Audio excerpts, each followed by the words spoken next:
Y pues dicho esto, pasamos ya a la revisión de este ensayo que nos presenta de manera seriada el doctor Jorge Retana Yarto, quien decíamos es experto en materia de seguridad, seguridad nacional, seguridad interior, seguridad pública, y que habla de la criminalización del poder presidencial con Calderón.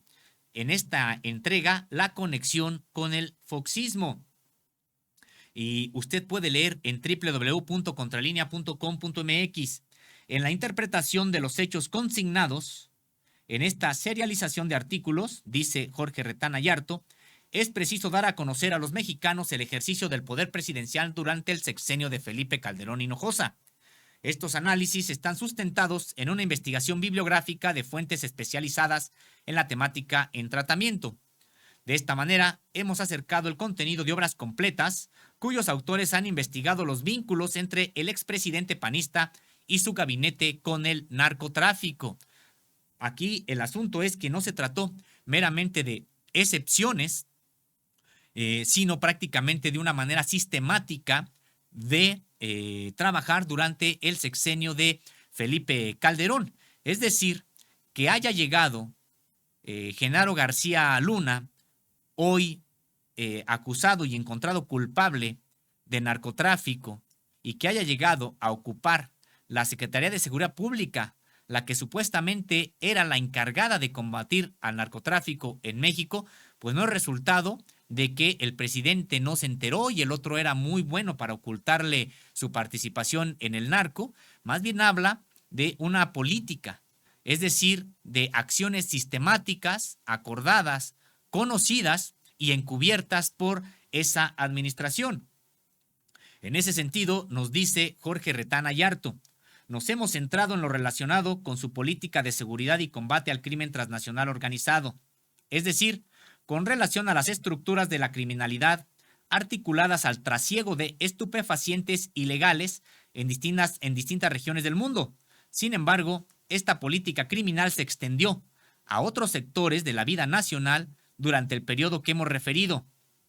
Los sexenios de Carlos Salinas de Gortari, Ernesto Zedillo, Vicente Fox, Felipe Calderón y Enrique Peña Nieto tienen líneas de continuidad notables en la concepción y en la formulación de políticas públicas y de políticas de facto con relación al problema número 1 que confrontamos en México. Esta es la emergencia y el empoderamiento sin precedentes de las organizaciones del crimen transnacional y de sus vínculos directos con la clase política, en particular con el bloque en el poder. Terminó por conformar una gran red de intereses sociopolíticos y económicos público-privados mediante la corrupción y la impunidad. Y es que, en efecto, si durante mucho tiempo se mantenían a raya a estos grupos del narcotráfico, se les protegía, se hacía acuerdos con ellos, hablando, como ya lo señalábamos hace un momento, del priismo, pues hay que recordar que el narcotráfico nació a expensas, a instancias del propio PRI, del PRI gobierno, en la década de los 70s, pues hay que recordar que incluso nació como un brazo armado del propio Estado mexicano, fueron utilizados para combatir incluso a movimientos sociales, movimientos armados, para desaparecer a líderes sociales. En Contralínea hemos publicado sobre esto. Pues resulta que con Felipe Calderón tuvo una particularidad, que se convirtieron en meros brazos del propio Estado mexicano, en incluso aliados, socios con un poder criminal que no habían soñado en la década de los 70s, de los 80s, ni de los 90s. Con Felipe Calderón es cuando se convierten incluso los grupos del narcotráfico en México en los más poderosos del mundo, que acceden además a armamento al que tampoco nunca antes lo habían hecho, y por eso hablamos de determinadas particularidades durante el sexenio de Felipe Calderón.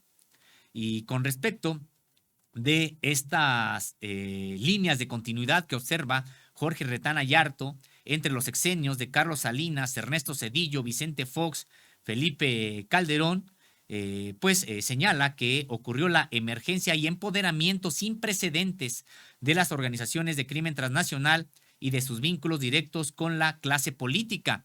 Esto derivó en la consecuente captura del Estado, que se consumó en el periodo de los 30 años referidos. En esos momentos se impulsó el llamado modelo neoliberal, a la par, al que el secretario del Tesoro de Estados Unidos, Alan Greenspan, denominó el capitalismo de compadres, en su libro La era de las turbulencias financieras. Es una versión rupestre, degenerada y grotesca del liberalismo económico. Y bueno, esto no lo dice el maestro, el doctor Jorge Retana Yarto, pero habría que señalar que prácticamente lo que ocurrió durante este periodo neoliberal fueron procesos de acumulación originaria de capital, es decir, de despojo a las grandes masas de trabajadores, de campesinos, etcétera, en favor de la concentración de capital en pocas manos, y para eso se utilizó la violencia, incluida la del propio narcotráfico. Nos dice, ahora sí, Jorge Retana Yarto, como segundo a bordo en el cártel de Sinaloa, Joaquín Archibaldo Guzmán Loera, conocido como El Chapo, selló su alianza a fondo con el Mayo Zambada. Con dicho estatus, se había refugiado en Guatemala ante la sospecha de haberse involucrado en el asesinato del cardenal Juan Jesús Posadas Ocampo. Por cierto, este crimen nunca se aclaró a cabalidad, nos dice Jorge Retana. Anteriormente, el Chapo Guzmán habría huido de la cárcel de máxima seguridad en Puente Grande, Jalisco, el 19 de enero de 2001. Permaneció encerrado por 6 años, después de ser aprehendido en Guatemala el 22 de noviembre de 1995. Había declarado que la libertad no tiene precio y desde dicha prisión siguió operando sus negocios a través de sus lugartenientes. Además, continuaba reclutando a presos y empleados del penal para su organización. Llegó a tener control del mismo penal. Esta fue la primera condición para planear su fuga. Entonces, procedió y construyó el escenario de una huida exitosa. En ese momento, estamos hablando de que Vicente Fox se encontraba en el poder, es decir, en 2001. De este, se decía que tenía en su poder el bono democrático. En otras palabras, había logrado la alternancia política por medios democráticos.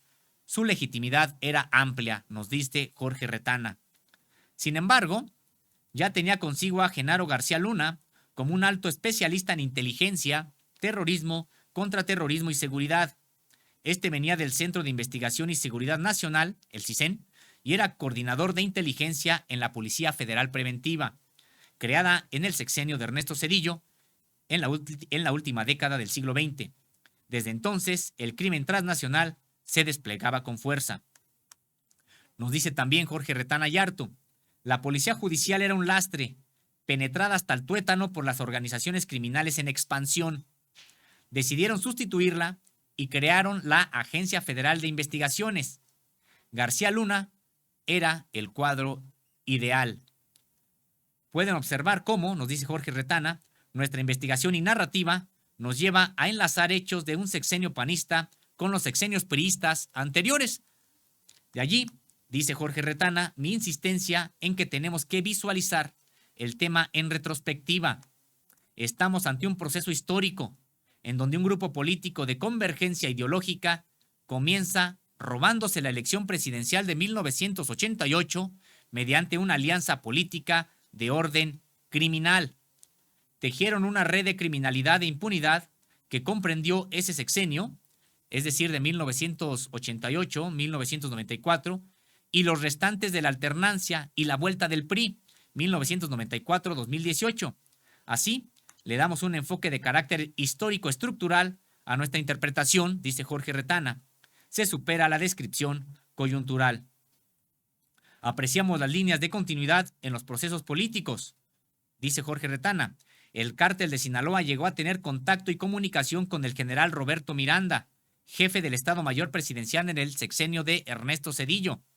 El contacto habría ocurrido en 1997, derivado del temor del Mayo ante la instrucción oficial de congelar por lo menos 5 empresas operadas por su familia. Se volvieron intocables para el sexenio de Ernesto Zedillo, protección que se extendió al de Vicente Fox gracias a la presunta intervención del general Miranda. Esto, una cita del trabajo de Lemus, páginas 24-25, que hace el doctor Jorge Retana Yarto.